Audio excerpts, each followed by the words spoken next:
শিহাব, খালাম্মা কেমন আছে বলো তো? আলহামদুলিল্লাহ ভালো আছে।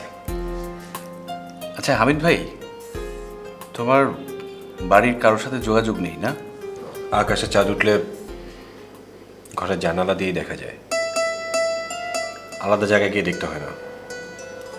মামার সাথে যোগাযোগ থাকলে তোরা জানতে, আমার কোনো অভিযোগ নেই। যে যেভাবে থাকুক ভালো থাকুক, সেটাই কামনা করি। তার মানে তোমার জীবনে বাবা মা, ভাই বোন, আত্মীয় স্বজন এসবের আর কোনো প্রয়োজন নেই, তাই না? শিহাব, মানুষ যে কোনো পরিস্থিতিকেই মানিয়ে নেয়, কিন্তু আমরা মানিয়ে নিতে পেরেছি কিনা জানি না, তবে মেনে নিয়েছি। আর এটা আমাদের ভাগ্যে লেখা ছিল।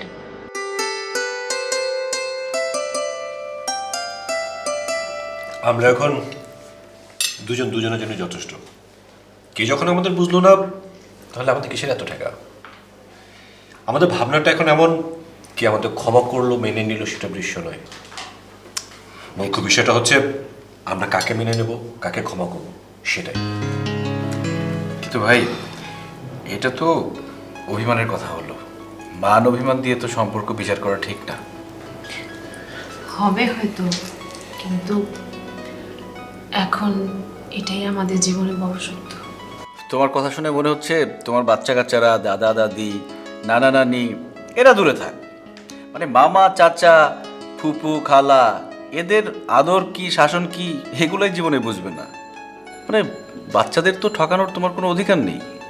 তার মানে তুই বলতে যাচ্ছিস আমরা এখন বাবা মার পা ধরে হাও মাও করে কান্নাকাটি করবো, তাই না? হ্যাঁ, তুই তো খুব ভালো করে জানিস আমার বাবা মাকে চিনিস। তুই বল, কোনো লাভ আছে এতে করে? চেষ্টার মধ্যে শুধু আমরা এই চেষ্টাটাই করি নাই। ভাবি, ভাইয়া, আমি তোমাদের বাসায় 2 দিনের অতিথি। যদি বেশি কথা বলি তাহলে বাড়াবাড়ি হয়ে যাবে, কিন্তু তারপরও বলি, তোমরা যা দেখছো, যা বুঝতে পারছো, আমার মনে হয় যে দেখার মধ্যে ভুল আছে। একটু হৃদয় দিয়ে উপলব্ধি করো, তাহলে দেখবে সব কিছু বুঝতে পারবে। আচ্ছা বাদ দে তো। কাল কখন বেরোবি? তোর ট্রেনিং সেন্টার কোথায়?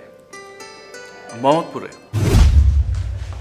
এক্সকিউজ মি, কেমন আছেন? জি, আমাকে বলছেন? হ্যাঁ, কেমন আছেন? ভালো আছি, আপনি? আমিও ভালো আছি। ট্রেনিং সেশনে যাচ্ছি। কি করেন আপনি? আমি জিজ্ঞেস করেছি আপনি কে? ও সরি, আপনাকে তো আমার নামটাই বলা হয়নি। আমি শিহাব আহমেদ। ফাইন, কিছু বলবেন? আপনি এমন ভাব করছেন যেন আমাকে চিনতেই পারছেন না। চেনার কথা কি? দেখুন, সব বয়সে কিন্তু সব দুষ্টুমি মানায় না। আচ্ছা আচ্ছা, আপনি তো দেখছি দুষ্টামি বিশেষজ্ঞ।